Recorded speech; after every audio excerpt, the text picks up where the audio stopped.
Hello and welcome to the newsroom. I am Joy Uchejim, and these are the headlines we're tracking at the moment.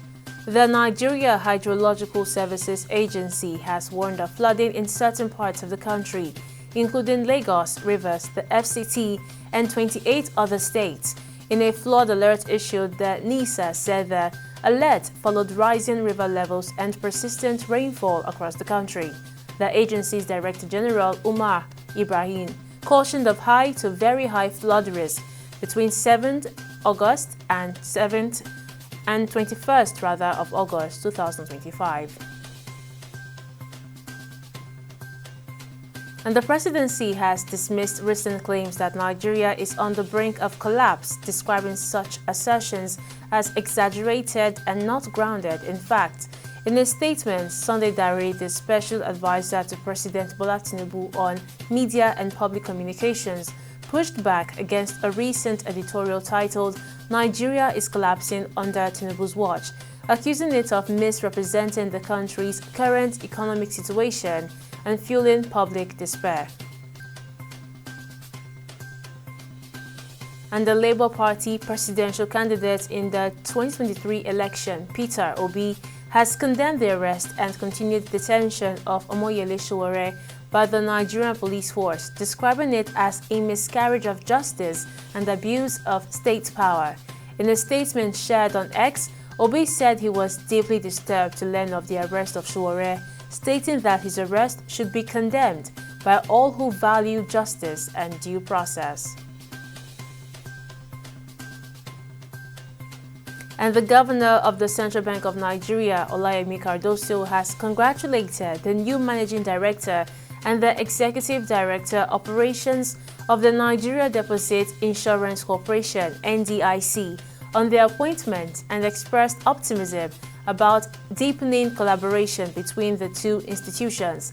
The CBN governor disclosed this during a courtesy call by the newly appointed management of the NDIC, led by the Managing Director and Chief Executive Officer Thompson Sunday at the CBN headquarters in Abuja. On business, the Association of Licensed Telecommunications Operators of Nigeria has warned of potential nationwide disruptions to telecom services due to the blockage of diesel depots by members of petroleum products unions. In a statement, Gbenga Adebayo, the chairman of ALTON, said the association received credible reports that members of the Nigerian Union of Petroleum and Natural Gas Workers and the Natural Oil and Gas Suppliers Association of Nigeria had blocked access to diesel depots in Kaduna, Lagos, and Delta states. On the foreign scene, Ghana has launched a full investigation into a military helicopter crash that killed the country's defense and environment ministers and 6 other people, President John Mahama has announced. Defense Minister Edward Omen Boama, the Environment Minister Ibrahim Murtala Mohammed, and 6 other people, including senior political figures and Air Force crew, had died in the crash on Wednesday. And finally on sports, head coach of Nigeria's senior female cricket team, Leke Oyede, is working with 2 coaches from Zimbabwe ahead of the 2026 ICC Women's World Cup Africa qualifiers, which will take place in Namibia from August 28 to September 7, 2025.